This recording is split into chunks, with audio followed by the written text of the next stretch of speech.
Okay, so this will be a training video on how to go online and search for probate listings.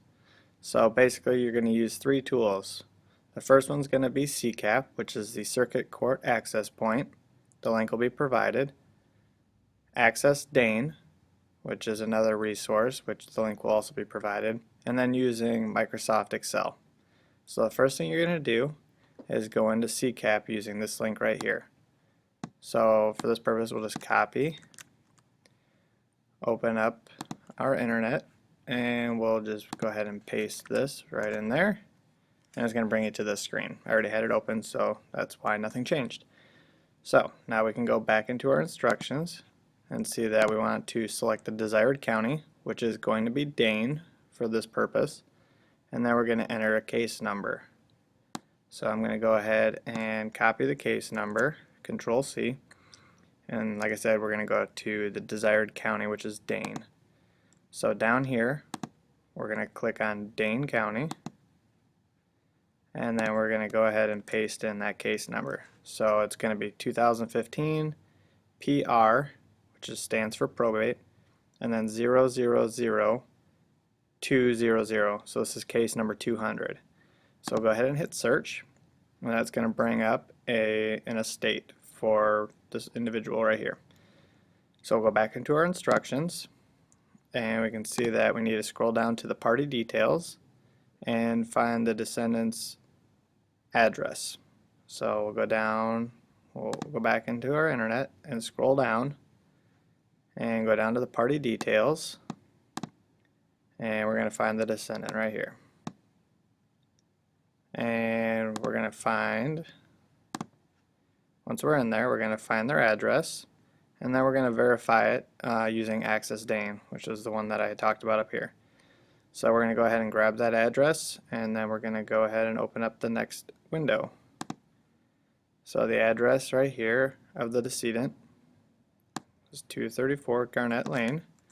So we'll copy that, and then we're going to go into another tab, which is Access Dane, which this is going to be your link right here. Go ahead and paste that in there, and then it'll bring you to the screen. And then we're going to go ahead and click on address. Once we have address, we'll paste that address, and we'll go ahead and hit search. 234 Garnett Street. So here it is, 234 Garnett Street, primary address, and we can see the owner name is Robert Seiss, which if we go back into our CCAP, scroll down to party details, we can see that here is Robert Seiss. Okay, so let's go back into our instructions, and we're going to verify it. So we just did that. We're going to type in their address into Access Dane, which we did, and then now we need to do one of two things. Once you type in that address, if that person's name does show up in there, which in this case it did, we're going to continue to enter the information down here. But if you punch that address in and you can't find a name that would be on here, so if it's not one of these names that's in your Access Dane, Robert Seiss right here, if one of those names isn't in here, then we know that the person that the decedent right here, we know that they're not associated with that property, so we're not going to use that. So, but in this case, obviously that person is associated, so we know that that person owns that property. So now we're going to open up Excel, and we're going to create a new Excel sheet with these categories in it. And I'll show you mine. I already have it pre-made here.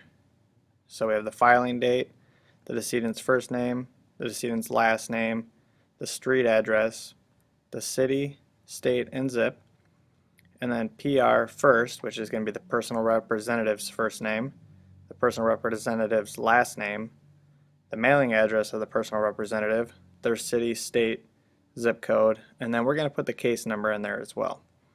So back to our instructions, we can see here to go ahead and insert all of this available information. So the filing date, the decedent's first name, last name, street address, city, state, and zip code, which is all this darker color here.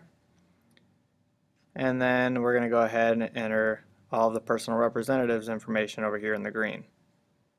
Once we have all that, including the case number, we're going to be complete for this particular search. And then we're going to go on to the next one. So we just got done with 2015 PR 00200. And now we're going to go on to 201. And so on until we get to 300. So as you can see here in this Excel sheet, I've done a few different ones just at random, so I would have some information here for you to look at. But when you create your own, you're going to do all of this information for 200 all the way up to 300. So there's going to be 100 records. Well, I shouldn't say there's going to be 100 in here. There's going to be a decent amount in there, because obviously if they don't have a property associated with them, we're not going to put any of this information in.